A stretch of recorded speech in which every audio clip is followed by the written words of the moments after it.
Magandang araw mga kababayan. This is Dante Klink ang II, Chairperson of the Commission on Filipinos Overseas.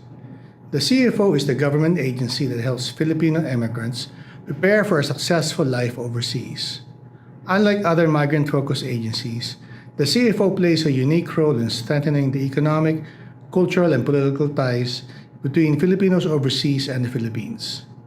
Even before our kababayan leave for foreign lands, CFO equips immigrants with information and helps them easily integrate into their destination countries and prepares them to become successful ambassadors of Filipino culture and excellence.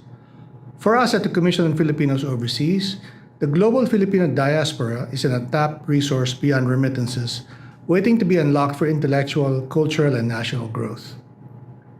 As we strengthen a fabric that connects the global Filipino community through various programs and initiatives, we transform the challenges of brain drain into opportunities of brain gain. The CFO seeks to nurture the strong sense of Filipino community across the globe, while also encouraging them to contribute to the nation's development. We thank Radyo Pilipinas for giving us this platform to the challenges and triumphs of migration and development. We hope that the global Pinoy will be made aware of the programs and services that empower them toward meaningful migration and pave the way to immigrant success. Tandaan, kabayan, para sa inyo ito, mabuhay ang bagong Pilipinas.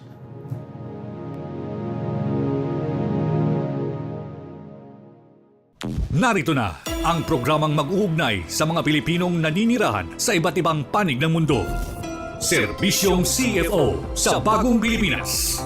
Serbisyong hatid ng Commission on Filipino Overseas at Radyo Pilipinas World Service. Ang programang magtatampok sa mga proyekto at serbisyo publiko upang mapalakas ang ugnayan ng milyong-milyong Pilipino sa kanilang bansang pinagmulan. Serbisyong CFO sa Bagong Pilipinas. Dito sa Radyo Pilipinas World Service.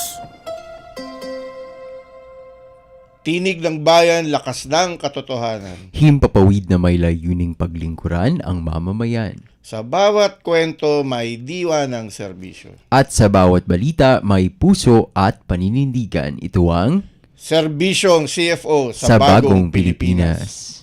Serbisyong CFO sa Bagong Pilipinas. Dito sa Radyo Pilipinas World Service. Magandang araw Luzon, Visayas at Mindanao. At magandang araw po sa lahat ng Pilipino saan man sa mundo. Ito ang tambalang Jairus Madlang at Bayan. Ares Gutierrez at kayo'y nakikinig sa Serbisyong CFO sa Bagong Pilipinas, ang programang handog sa inyo ng Commission on Filipinos Overseas at ng Radyo Pilipinas World Service. Ngayon po mga kababayan ay Martes na naman, ika-12 ng Mayo taong 2026. Magtungo po tayo sa mga balita na may kinalaman sa ating mga overseas Pinoys. Nandito na ang mga mahahalagang balita at anunsyo mula sa Commission on Filipinos Overseas. Balitang CFO. Balitang CFO. Dito lamang sa Radyo Pilipinas World Service.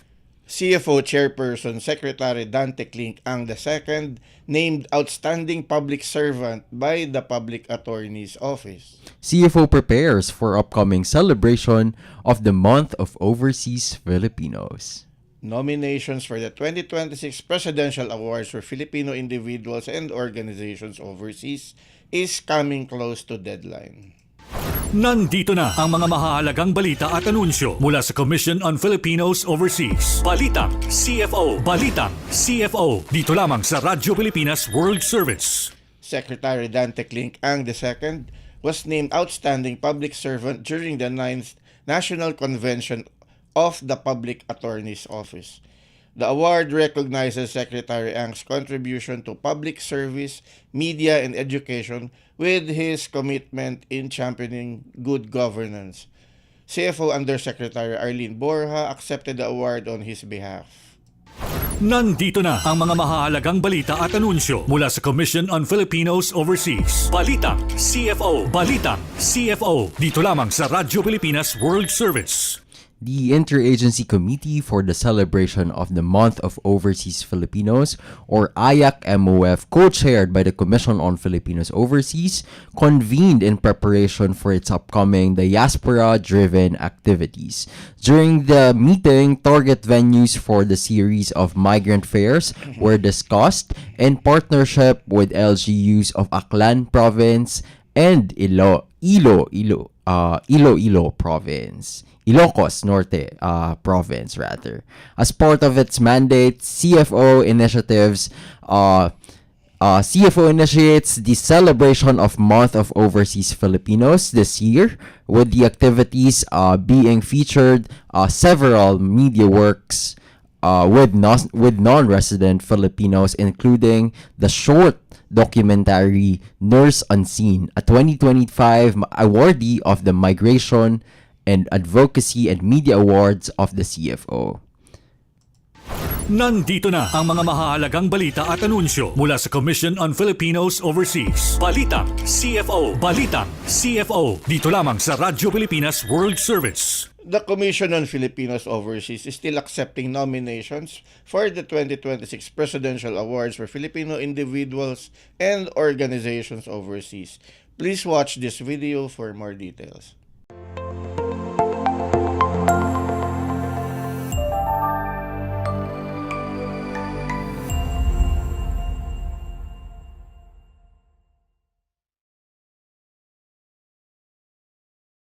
From every corner of the world, the Filipino spirit shines through compassion, excellence, and service.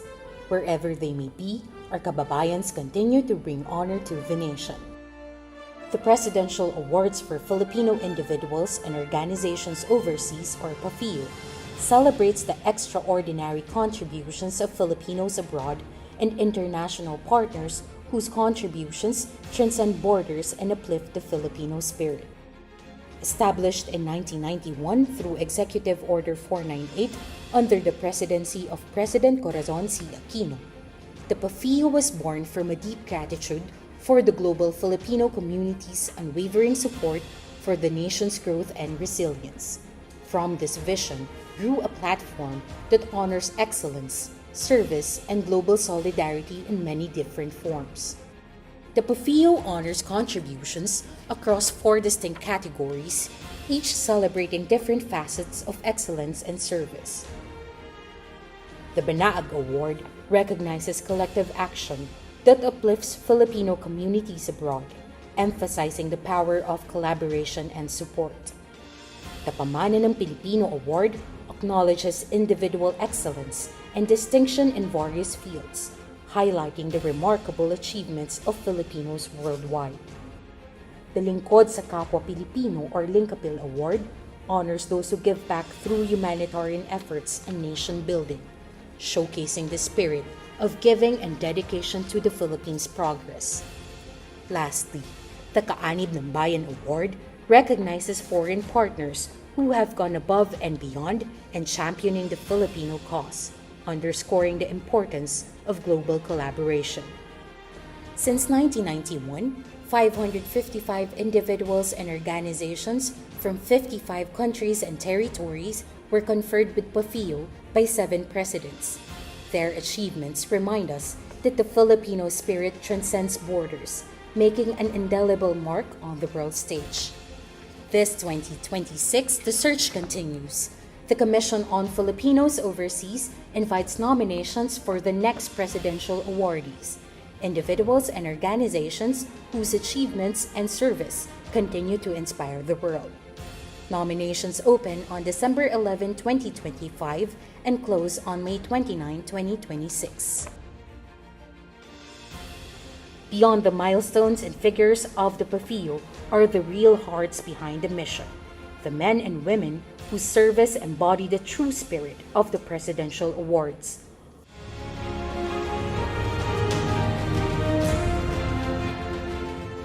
Visit the PAFIO website to know more about the awards and download the nomination form from the QR code and official links provided.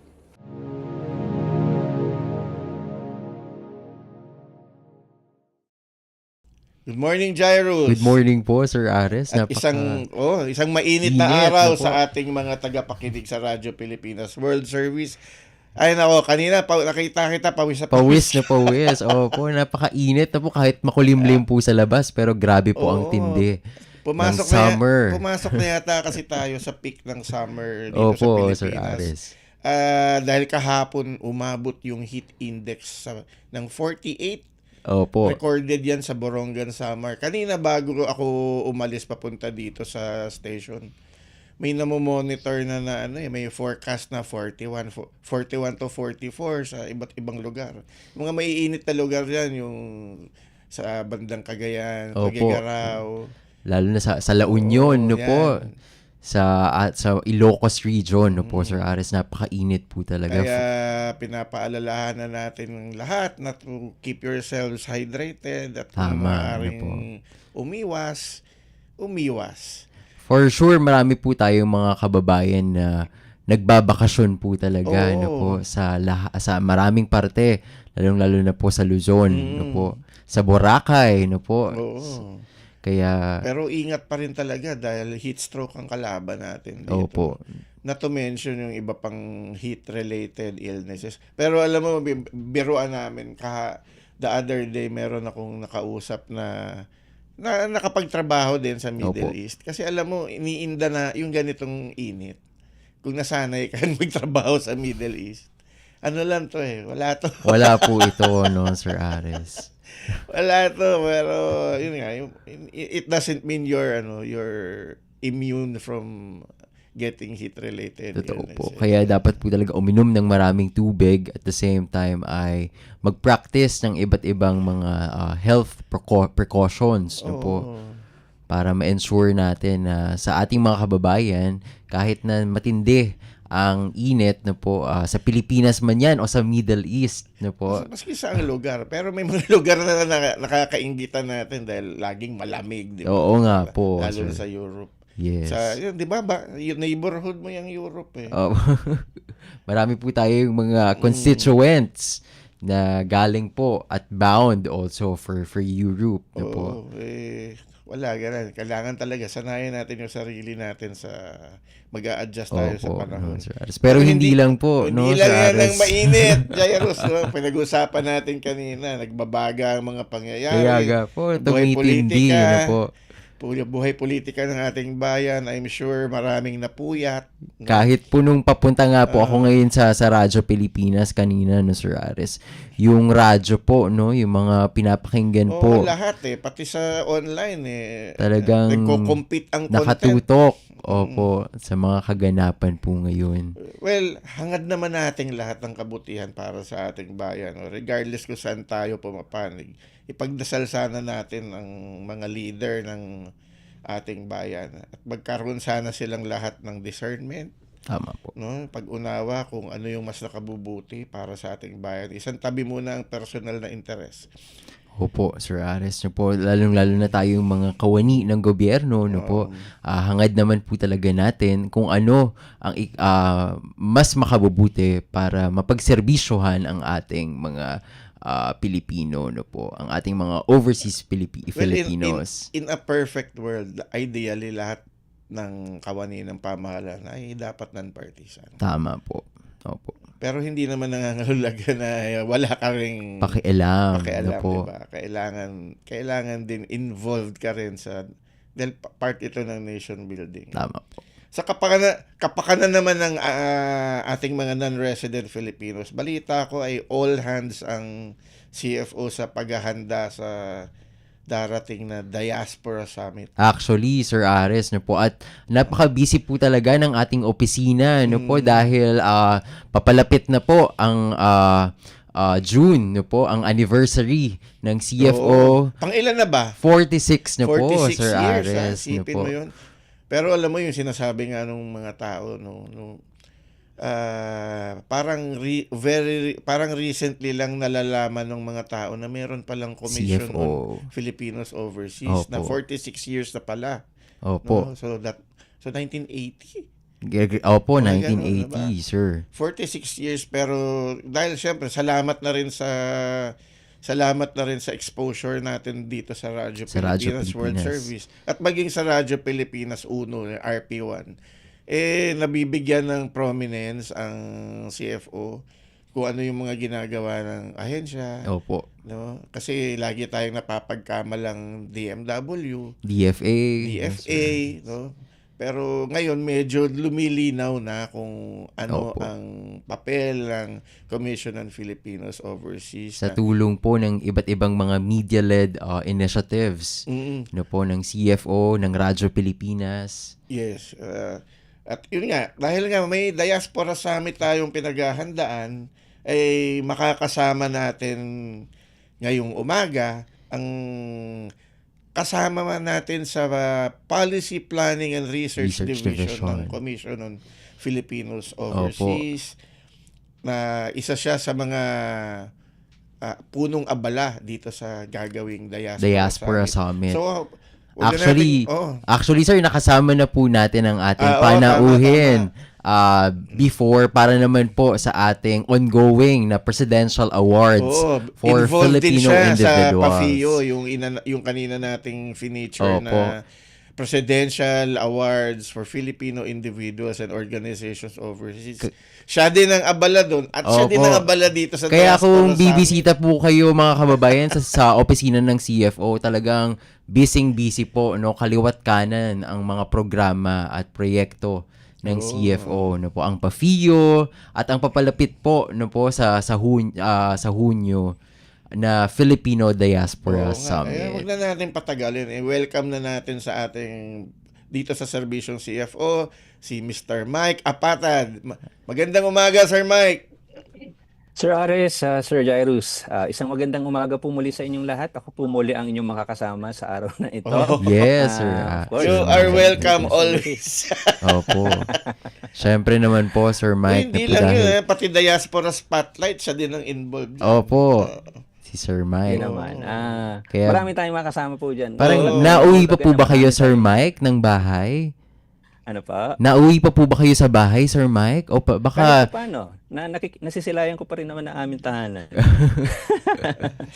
Pero ito naman Opo. yung ginagawa natin siyempre sa ating mga non-resident Filipinos. No? Kaya tuloy lang tayo. Oo, Nagbabaga ang ating panahon, nagbabaga ang mga kaganapan sa ating bansa sa ngayon. Yes pero po, siyempre no? nagbabaga pa rin ang ating spirito para Tuloy-tuloy sa mga pa. programa Ngayon natin ko sa lang ating mga napansin na tayong NRFs. tatlo ay naka-gray. Naka-gray po may, tayo. may memo ba tayong lumabas na mag-gray Oo tayong nga tatlo? kahit hindi natin na napag-usapan. Hindi po ito. natin Oo, napag-usapan wala yan, pa Sir memo. Mike. Never po namin pinag-uusapan ng attire dito sa Ang program. galing, no po. Pero sige, punta na tayo sa Sir Mike. Ano ba itong Diaspora Diaspora Summit? Summit. Opo, medyo excited na nga po ang ating mga non-resident Filipinos na uuwi sa June 16, Sir Aret at Sir Jairus. Kasi in time doon sa sinasabi nga nating 46th anniversary ng CFO sa June 16, ito naman po gaganapin natin ang 2026 Filipino Diaspora Summit. Ibig sabihin po ba... Ito po yung pag-uwi ng ating mga NRFs or non-resident Non-resident Filipinos, mga Filipinos. diaspora leaders natin para kahit papano ay mag-meet na all together kasi sinusundan po nitong summit na ito na gagawin natin sa June 16 ay nung 2015 pa ang pinakahuling pagkikita-kita ng ating mga diaspora leaders dito sa Manila. So ito naman ay magkikita muli ho sila after more than a decade at gagawin po ito sa Marriott Hotel sa may Pasay. Ang ating tema nga po dito ay transformation through diaspora engagement, harnessing Filipino global power in advancing the Philippines' cultural, economic, and political goals. So andun pa rin talaga yung emphasis ng tatlong pillars ng CFO para dito sa tema natin na gagawin natin. Dun sa pagkikita at yun nga, pagkukumustahan ng ating mga diaspora leaders, pero hindi lang basta-bastang pagkikita ito kasi nakalaan sa araw na ito yung ating mga usapan, yung discussion tungkol sa tatlong pillars natin. Kung mababanggit lang natin Sir Aris at Sir Jairus, mag-umpisa ating programa ng 8:30. Pero bago po yan, asahan natin na darating na talaga sa Marriott before 8:30 pa ang ating mga delegates kasi itong ating mga delegates, if we can just cite this, manggagaling ho sila sa 30 countries base dun sa nakikita nating registration. So sa ngayon, medyo napupuno na ating mga delegates dun sa ating guest list dito sa ating Diaspora Summit sa June 16. Kung mabanggit ko Opo. lang, US sila magagaling, Australia, Saudi, Canada. So talagang samot-sari. 30 Iba't ibang countries nga parte po po. ito. All regions po. Represented ang lahat ng sulok, Well no? represented Oo, ang ating diaspora. Pero po. ano to, Sir Mike? By invitation ba ito o maski sinong organization pwedeng sumama? Apo. By invitation nga po itong ginawa natin kasi ang tinarget nga po muna natin sa taon na ito, no, ay yung ating mga diaspora leaders, yung ating mga advocates mismo sa larangan ng political, economic, cultural, at syempre yung ating isang isinama dito na kailangan natin talagang ma-engage na yung ating youth. Kaya nga, dito sa ating political discussion, meron ho tayong tema dito, Sir Ares at Sir Jairus, no? Opo. Ang tema nga natin dito, Amplifying Voices, Diaspora Advocacy and Policy Influence. Ito naman po ay imomoderate po ng batikan nating news anchor, si Attorney Karen Olivia Jimeno. At ang imomoderate niyo po Si dito Attorney sa Karen. political discussion na ito, manggagaling po sila ng US at manggagaling po ng Austria. Siya po si Honorable Tyler Dos Santos Tam. Isa siyang council member, City of Honolulu sa US. So talagang akmang-akma po yung mga inimbita nating mga panelists doon sa tema ng ating discussion na yan pagdating doon sa policy influence and advocacy na siya nating maririnig kasi nga exchange of ideas po ito, exchange of good practices wherever they are para at least tayo sa Philippine government, makikita natin kung ano po yung pwede nating mga i-develop at i-craft pang mga polisiya para sa ating mga diaspora. And maliban po dyan, meron po isang council member ulit na manggagaling sa US na isa sa mga panelists sa political discussion. Siya naman po si Honorable Ditas Yamane. So excited na nga po sila sa pag-uwi sa June 16 para sa matinding pag-uusap ng ating mga diaspora community leaders. At maliban po dyan, meron naman pong magagaling ho ng Europe. Isa po siyang officer ng European Network of Filipino Diaspora. So hindi lang manggagaling sa US pero meron din tayong panelist na manggagaling sa Europe. Siya Opo. naman si Miss Maria Zelda Rojas. So yun yung sa unang panel discussion natin. Mag-umpisa ho yan ng 9 hanggang 10:30. So nangangahulugan sa loob ng 1 oras at kalahati. Matinding usapan po yan na siyang imo-moderate ni Attorney Jimeno pagdating dun sa political engagement ng ating mga panelists na pwede tayong makakuha ng ilang mga aspeto para pwede nating i-replicate at pwede rin i-replicate ng mga ilang mga delegates na Opo. manggagaling sa ibang countries towards their advocacies also sa Sa kanilang mga political respective po ito, communities. no, Sir Mike? Yes, oo, Opo. yes, Sir Cyrus. Tapos dun sa susunod namang panel discussion naman, ito naman po dun sa aspeto ng economic Economic. discussion. Oo. Ito naman po ay i-moderate ng atin siyempre batikan pong Professor Winnie Monsod. Winnie Monsod. Batikang Ito, ekonomista si exciting. Professor Opo. Winnie Monsod, no? At yung kanyang mga imo-moderate po sa syempre, ang tema nito beyond remittances, diaspora economic contributions through investment and entrepreneurship. Kasi syempre ang kailangan nating pag-usapan dito is of course hindi lang tayo tututok dun sa remittances na Yes siyang po.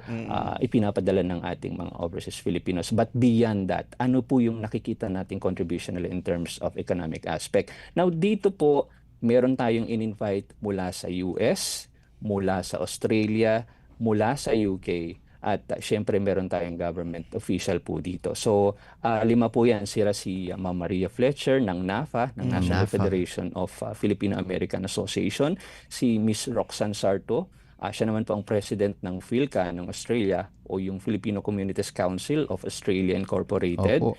And then si Attorney Amy Alado Blake, siya po ang chair ng ASEAN UK Business Forum. And then si Mr. Lyle Del Mundo in terms of creatives economy naman sa US. And then Opo. we have also Assistant Director Ana Rose Harswadan ng ating Securities and Exchange Commission. So inaantabayanan po yan din ng karamihan sa ating mga delegates, yung discussion na yun pagdating dun sa economic.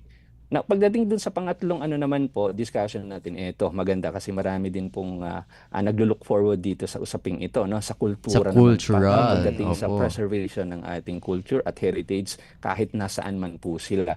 Ito naman po ay imo-moderate po ni Professor Jocelyn Celero ng University of the Of the Philippines. At Philippines. ang kanyang mga ipapanel po, mga presidential awardees po ito. May manggagaling po ng US, ng Hong Kong, at ng Germany. So talagang kalat po yung ating mga invited panelists po dito. Siya po si Hulaan ko Dr. kung sino yung Almira. galing Germany. Opo. Tapos si Sir Ver. Si Ah, Ver Also, yan, this si was- Ver. Si server, ano po? yung isa nang naging guest na natin Oo, dito. suki Tapos natin si yan si Sir, Sir Ver. isa rin pong naging guest na rin natin. Actually, si Oo, Sir oo, Saturnino opo. Tiamson. So, marami tayong makukuha sa kanila, no, pagdating doon sa heritage preservation, no. So, ito naman yun doon sa aspeto ng cultural discussion. At doon sa pang-apat, syempre, mas exciting ito. Hindi lang po ito. tatlo, Sir Mike, Yes, na po. apat ito. Apat na So, kailangan, sabi ko nga discussions. kanina, we need to engage them already, no. Pagdating doon sa isapin ng diaspora engagement, our youth. That's why Our we allotted youth, at least opo. a special discussion for them. Kasi nga, syempre sa ating mga non-resident Filipinos, karamihan sa kanila medyo hindi na nasilayan ang Pilipinas. So that's the reason, and that's one of the reasons kung bakit kailangan natin silang i-engage na dito.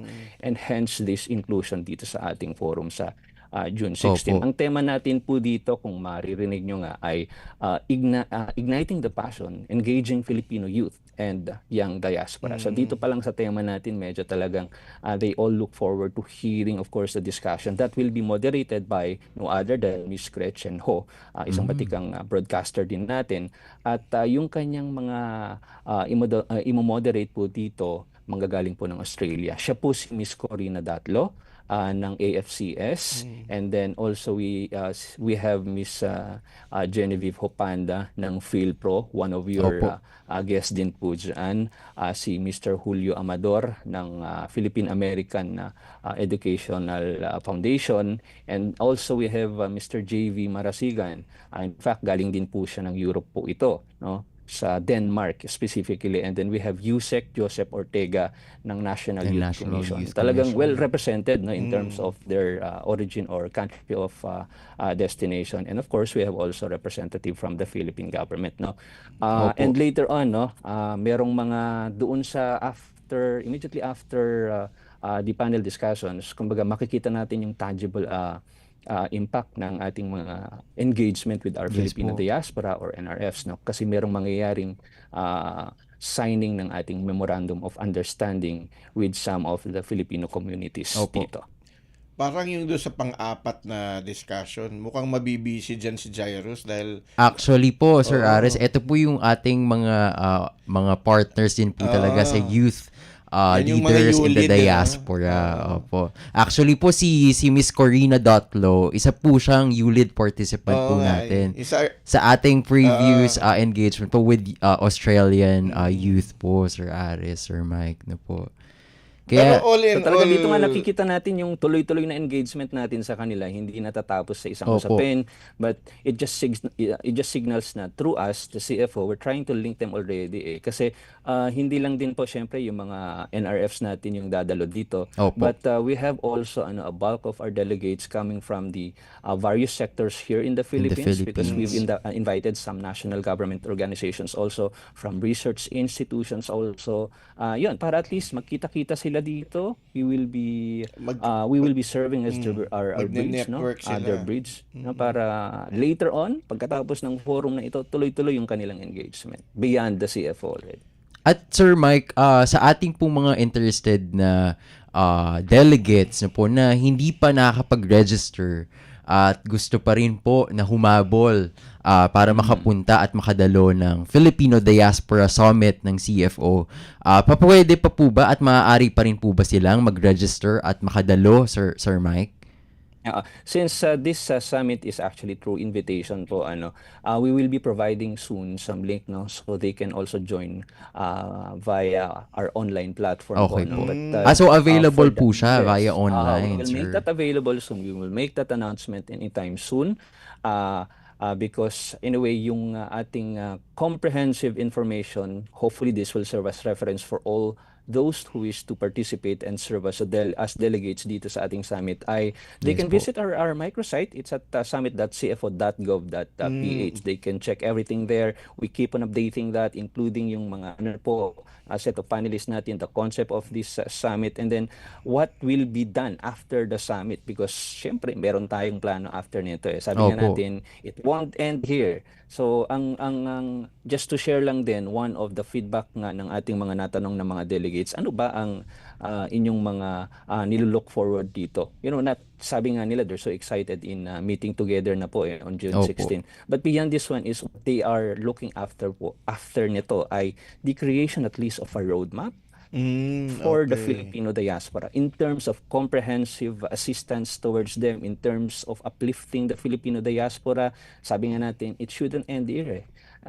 Hence this one na after ng 2026 Diaspora Summit natin, hopefully we can convene also our diaspora leaders per region, yung mga titingnan natin. Yes po. That's along our in our pipeline naman for the next few years. Sir Mike, ito ba itong ginagawa nating Diaspora Summit na to? Itong kanina, ang dami mong binanggit na mga panel discussions. Pillars. Ito Opo.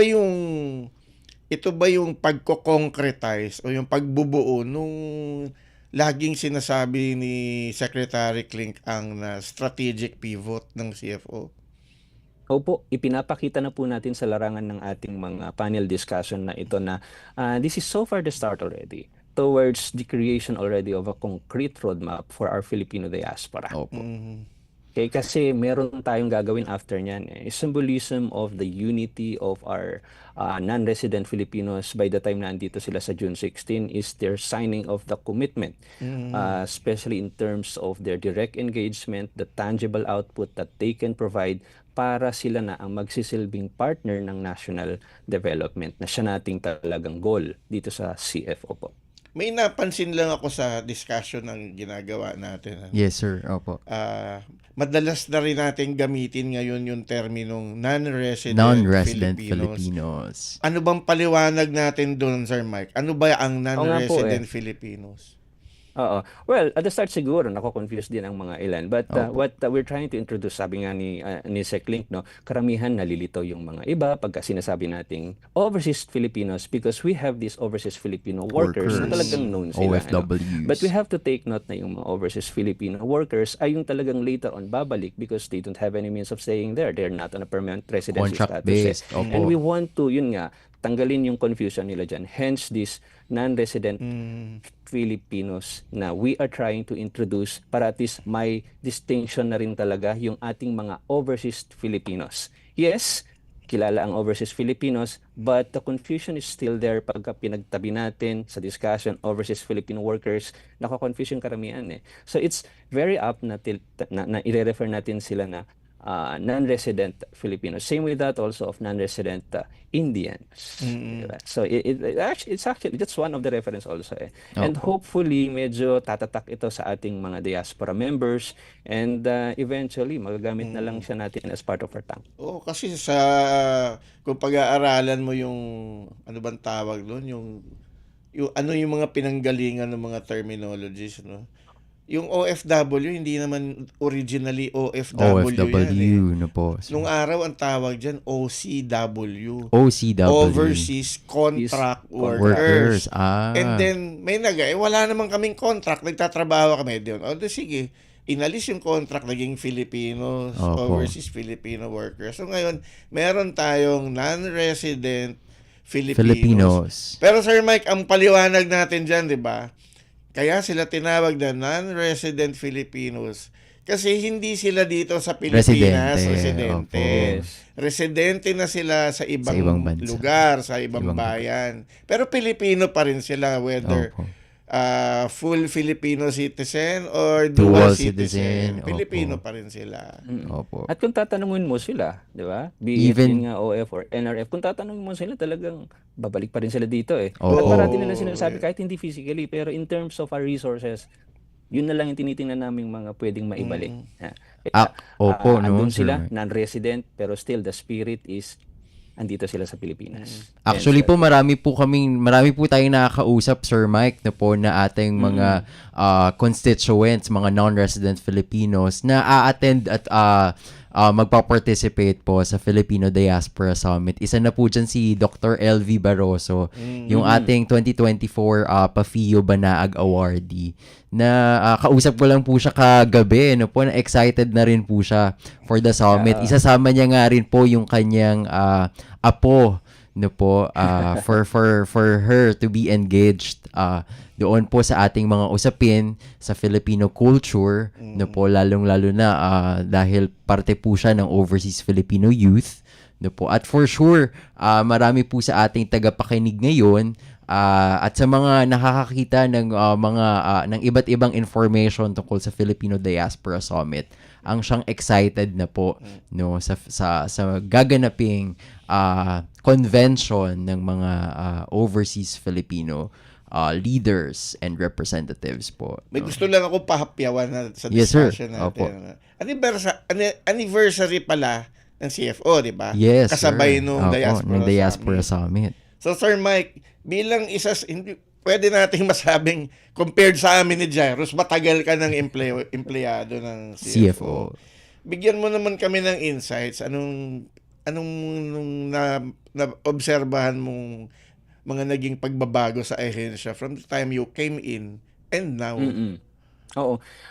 Ito nga po, we've been known so far, no, pagdating doon sa provision ng welfare component o welfare services through our pre-departure orientation seminar and through our pre-departure registration dito sa CFO. Pero pagkatapos kasi nun, wala na tayong engagement sa kanila so far. That's really one of the challenges.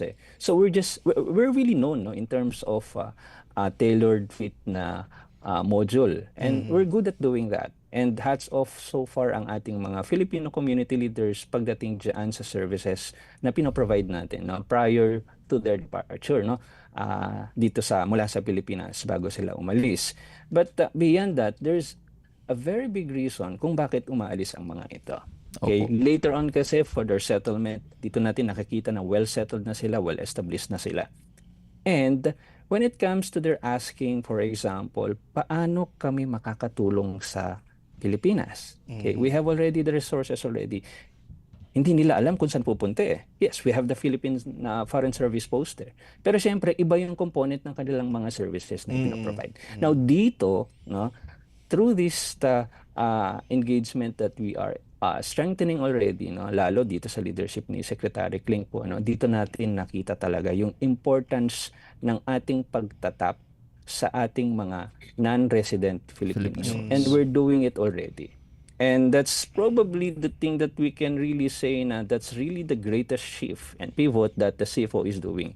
Doon nga sa kinikwento ni Jairus kanina, no, kay Dr. LV, no. So from Dr. LV, who left the Philippines for more than or how many decades ago already, here she is already trying to involve yung kanyang apo dito sa summit. And that's the good thing about our continuous engagement with our non-resident Filipinos through our various programs, like for example, the Presidential Awards, mga awardees sila eh.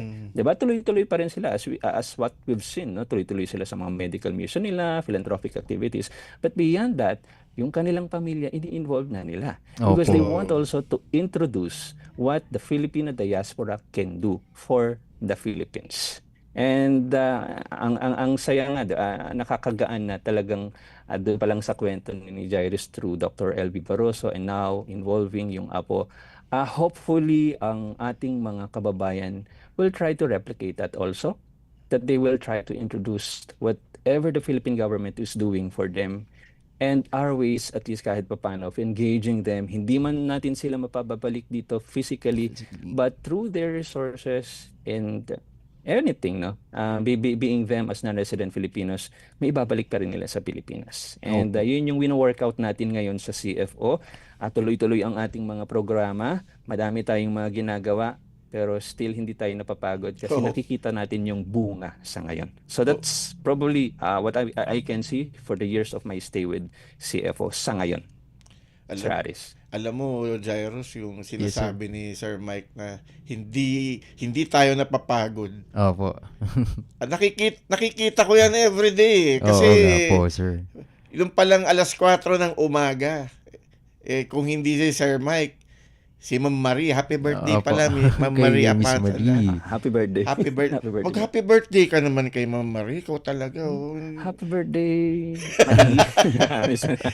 Nakikita ko, di ba, yung mga employees sa CFO, as early as 4 o'clock, nagre-ready na kasi may meeting Totoo, ng sir. 7. Opo. May meeting ng 6:30. Tsaka ang mga empleyado ng CFO, sir, gabi na rin po talaga nauwi. Oo. Kaya po minsan, imbes po na Commission on Filipinos Overseas, nagiging Commission on Filipinos Overnight. Overtime.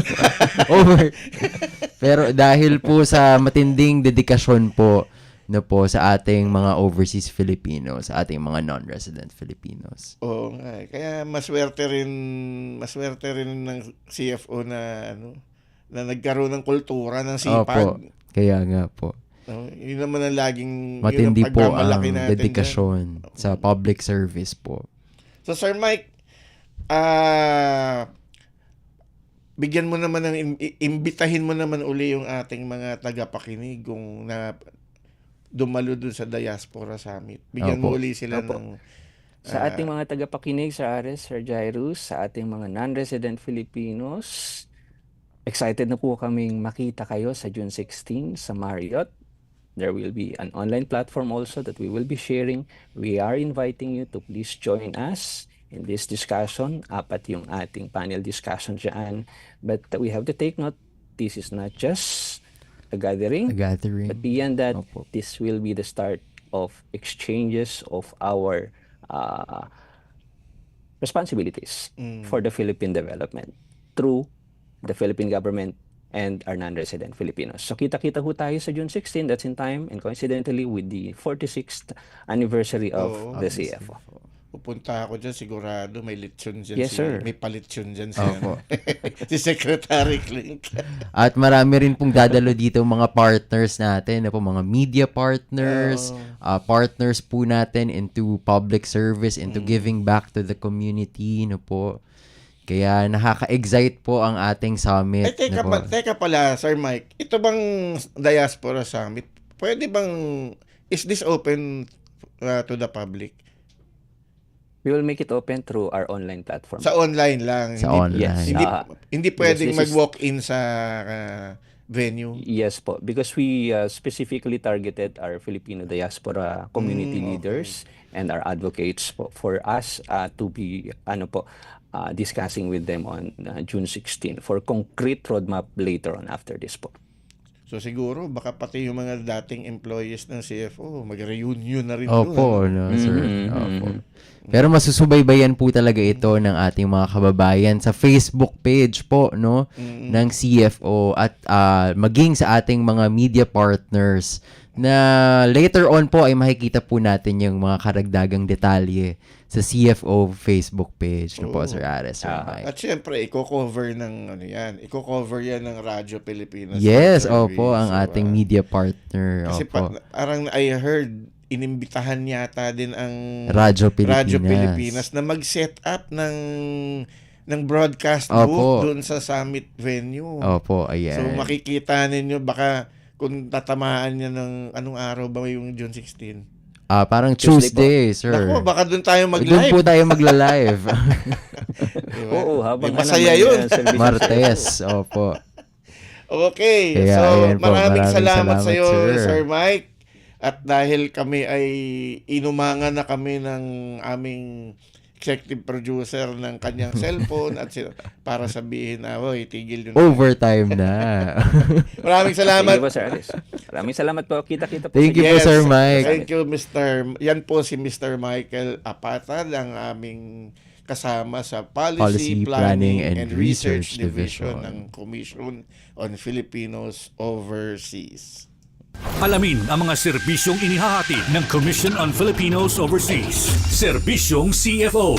Dito lamang sa Radyo Pilipinas World Service. At nagdaan na naman ng isang episode ng serbisyong CFO sa Bagong Pilipinas. At sa bawat kwento, sa bawat serbisyo at sa bawat impormasyong hatid ng CFO, layunin naming mapalapit ang pamahalaan sa bawat Pilipino saan mang sulok ng mundo. Tandaan kababayan, basta't serbisyo para sa ating mga non-resident Filipinos. CFO kasama mo saan ka man sa mundo. Hanggang sa muli, ito ang Serbisyong CFO sa Bagong Pilipinas.